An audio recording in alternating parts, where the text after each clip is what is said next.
ҳумии ҳуқуқ Азиза Абдурасулова мегӯяд, дар 2 ҳафтаи ахир даҳҳо зодаи Қирғизистон, ки дар Русия ба сар мебаранд ва шаҳрвандии ин кишварро доранд, ба ӯ муроҷиат карданд.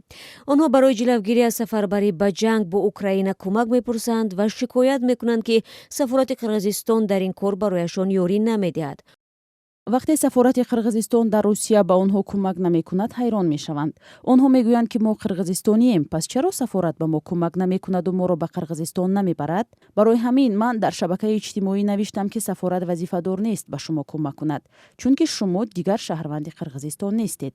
ин паҳлӯи масъаларо бисёриҳо намефаҳманд. шарҳи Азиза Абдурасулова дар шабакаҳои иҷтимоӣ баҳсҳои гармеро ба бор овард, зеро пеш аз ин дар Қирғизистон касе онҳоеро, ки шиносномаи русӣ гирифтанд, ҳамватанони собиқ ном набурдааст.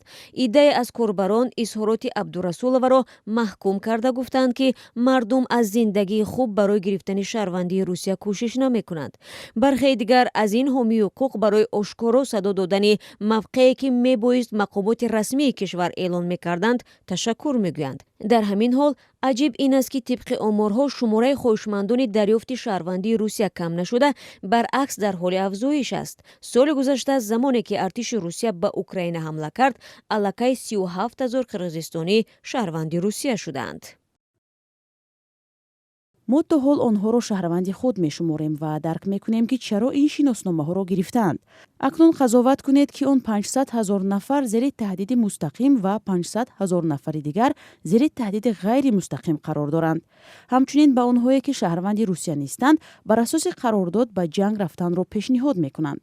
бар илова одамони моро, ки дар зиндонҳо мебошанд, талош доранд ба ҷанг баранд. ҳафтаи гузашта дар бораи марги Аян Алишерови қирғизистонӣ дар Украина маълум шуд, аммо ӯ шаҳрванди Русия набуда, дар яке аз зиндонҳои ин кишвар адои ҷазо мекард.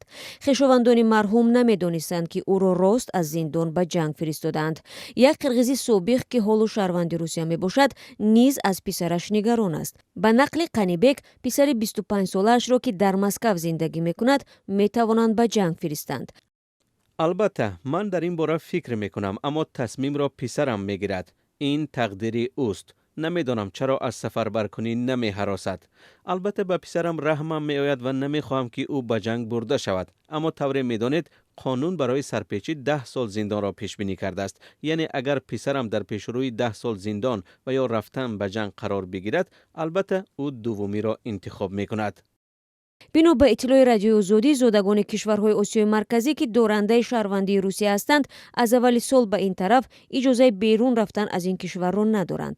то кунун дар бораи 2 мавриде гуфта мешавад, ки марзбонон як шаҳрванди Қирғизистон ва як шаҳрванди Тоҷикистонро аз марз бозпас гардонданд.